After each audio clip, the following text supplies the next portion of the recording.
都心にそびえ立つ大手メガバンクの本社ビル。その一室で将来を嘱望された20名の新人行員たちが最後の研修に臨んでいた。彼らは一流大学を卒業し、数百倍の競争を勝ち抜いてきた、まさにエリート中のエリート。この半年間、金融理論、コンプライアンス、そして何よりも効率的な営業スキルを徹底的に叩き込まれてきた。諸君、いよいよ最終研修だ。冷徹な声で知られる人事部長の田中が鋭い視線で一同を見渡す。今日のテーマは実践。ここでは君たちの知識や理論が現実の顧客の前でいかに通用するかを試させてもらう。評価次第では本日の研修をもって君たちの配属先、いや将来そのものが決まると思え。研修室にピリついた空気が走る。中でも最も優秀とされていたのが高橋だった。彼は模擬テストでは常にトップ。知識も豊富で、どんな質問にもよどみなく答える自信家だ。まあ、見てろよ。これがトップで本店配属だ。隣に座る同期に、彼はそう囁いた。その同期の一人に、少し気弱そうに見えるが、真面目な眼差しをした青年、木村がいた。木村は、地方の大学出身で、他のエリートたちに比べて、どこか引け目を感じていた。他のみんなはすごいな、僕はここでやっていけるのだろうか。彼の武器は知識や雄弁さではなかった。ただ、祖父から教えられた、人に寄り添うという言葉だけを、胸に刻んで、この場にいた。では、第一の顧客、入室。田中の合図でドアが開き、派手な身なりの女性が入ってくる。次々と現れる顧客役のベテラン社員たち。彼らは理不尽なクレームをつけたり、専門用語を並べ立てて新人を試したりと、巧みな演技で彼らを追い込んでいく。高橋は、そのすべてを冷静にあしらった。マニュアル通りの完璧な対応。無駄がなく、理路整然としている。だが、その目には、顧客ではなく、こなすべきタスクを見ているかのような、冷たさが宿っていた。多くの新人たちが、その高橋のやり方を模倣し、いかに早く、効率的に顧客を処理するかを競い合っているようだった。木村は、その光景に言いようのない違和感を覚えていた。これが、銀行員の仕事なのだろうか。まるで、流れ作業みたいじゃないか。彼の心の中に小さな疑問の種がまかれた。研修開始から2時間。誰もが疲労と緊張の色を濃くし始めた頃、研修室のドアがか細い音を立てて開いた。そこに立っていたのは一人の老人だった。着古して色あせたジャンパー。少し汚れたズボン。手には使い古されたビニール袋を一つだけ持っている。その場にいる誰が見ても銀行のエリート研修とは無縁のみすぼらしい姿だった。老人はおどおどした様子で室内を見渡し、か細い声で言った。わし、お金のことで相談が。明らかに、研修のシナリオにはない、予期せぬ訪問者。研修を仕切っていた田中人事部長が、一瞬、前を潜めた。近くにいた職員に、老人を外へ連れ出すよう、目配せをする。その時だった。一番前に座っていた高橋が、わざとらしく、大きなため息をつき、冷たく言い放った。じいさん、ここはあんたみたいなのが来るところじゃないんだよ。向こうに総合受付があるだろ。それに、その格好じゃ、まともな相談なんて無理だろうけどな。くすくすと、数人の同期から笑い声が漏れる。彼らは、この予期せぬトラブルを、自分たちの優秀さを示すための引き立て役としか見ていなかった。老人は、その言葉に深く傷ついたように肩を落とし、顔を伏せた。ビニール袋を握る手が、小さく震えている。すまん。そう言ってかかとを返そうとした、その時だった。お待ちください。声を上げたのは木村だった。彼は椅子から立ち上がり、老人のもとへ駆け寄った。どうかなさいましたか？何か、お困りごとですか？高橋が呆れたように吐き捨てる。木村。構うなよ。時間の無駄だ。評価が下がるだけだぞ。周りの同期たちもやめとけよ。面倒なことに関わるな、と、冷ややかな視線を送る。だが、木村は聞こえないふりをした。彼の目には評価や効率ではなく、ただ目の前で困っている一人の人間しか映っていなかった。木村は老人を研修室の隅にある椅子へと案内した。どうぞおかけください。お茶を入れますね。彼は研修用に置かれていたポットから自分のためのお茶を老人に差し出した。老人は驚いたように目を見開き、震える手で湯飲みを受け取った。ありがとう。温かい湯飲みを両手で包み込むと、老人は少しだけ落ち着きを取り戻したようだった。そして、ぽつり、ぽつりと自分の身の上を話し始めた。わしな、小さな町工場をやってたんじゃが、時代の流れには、勝てんくてな、借金だけが、残ってしもうて、老人の話は、要領を得なかった。同じ話を何度も繰り返し、時には涙ぐみ、言葉に詰まる。明らかに、普通の任行員なら、時間の無駄、と切り捨てるような内容だった。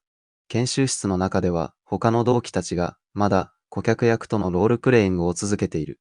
高橋は木村の様子を横目で見ては鼻で笑っていた。単な生産性のないことに時間をかけて完全に落ちこぼれだな。人事部長の田中も腕を組んだまま厳しい表情で木村と老人のやりとりを黙って見つめている。それでも木村はただひたすらに老人の話に耳を傾けた。相槌を打ち、時折優しい声で質問を投げかける。彼は老人の借金の額や返済能力を査定しようとはしなかった。ただ、一人の人間が抱える苦しみと絶望を全身で受け止めようとしていた。1時間ほどが経っただろうか。老人は話すべきことをすべて話し終えたのか、ふう、と長い息を吐いた。そして、持っていたビニール袋から何かを取り出した。それは、黒ずんで傷だらけになった一枚の古いコインだった。これはな、わしが工場を始めた時に、親父がくれたお守りなんじゃ。どんな時も人を大切にしろ。金はその後からついてくる。そう言ってた。老人はそのコインを木村の手に握らせた。タンタみたいな若い人がまだおったんじゃな。わしの話をただ聞いてくれただけで少し救われた気がするよ。ありがとう、本当に、ありがとう。老人の目に涙が光っていた。木村はそのコインを握りしめ、深く頭を下げた。彼もまた胸が熱くなるのを感じていた。評価も出世もどうでもよくなっていた。ただ、目の前の人が少しでも安らかな気持ちになってくれたことが何よりも嬉しかった。老人が静かに立ち上がった、その時だった。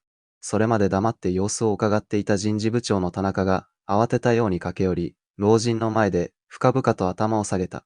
会長、お疲れ様でございます。会長。研修室にいた全員が耳を疑った。高橋の顔から自信に満ちた笑みが消え、驚愕と混乱の色に変わる。老人はゆっくりと顔を上げた。その表情は先ほどまでのおどおどしたものではなく、何万人もの社員を率いるトップとしての厳しさと威厳に満ちていた。そう、この老人こそ、このメガバンクのトップに君臨する鈴木会長、その人だったのだ。彼は今日の最終研修が形骸化したマニュアル通りの人材しか育てていないのではないかと危惧し、自ら覆面調査員として若き行員たちの本質を試しに来たのだった。会長は研修室の中央に立ち、全員を見渡して静かにしかしよく通る声で言った。諸君、今日の研修はこれで終わりだ。私が最後の顧客だった。研修室は水を折ったように静まり返った。君たちの多くは素晴らしい知識とスキルを持っている。実に効率的だ。だが、君たちの何人が目の前にいる数字の向こうにいる人間を見ることができただろうか。会長の視線が凍りついたように立ち尽くす高橋を捉える。銀行の仕事は金を右から左へ動かすことではない。人の人生に寄り添い、その夢や希望、時には絶望さえも共に分かち合うことだ。それを忘れた銀行に未来はない。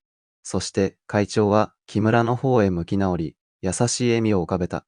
木村君、君は私を借金を抱えた老人としてではなく、一人の困っている人間として見てくれた。君のその心こそ、我々が最も必要としているものだ。会長は木村が握りしめていた古いコインを指さした。そのコインは私の父から、そして創業の精神そのものだ。人を大切にしろ。君は見事にそれを実践してくれた。そして田中人事部長に告げた。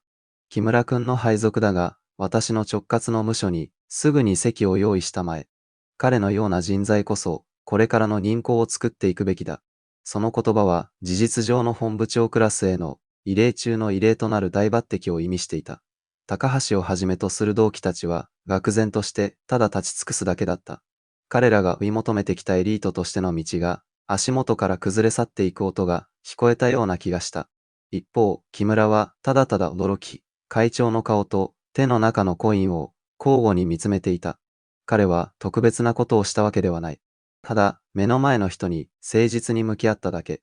だが、その当たり前のことが現代の効率化された社会の中で、いかに失われ、そして、いかに価値のあるものなのかを、この瞬間、全員が思い知らされたのだった。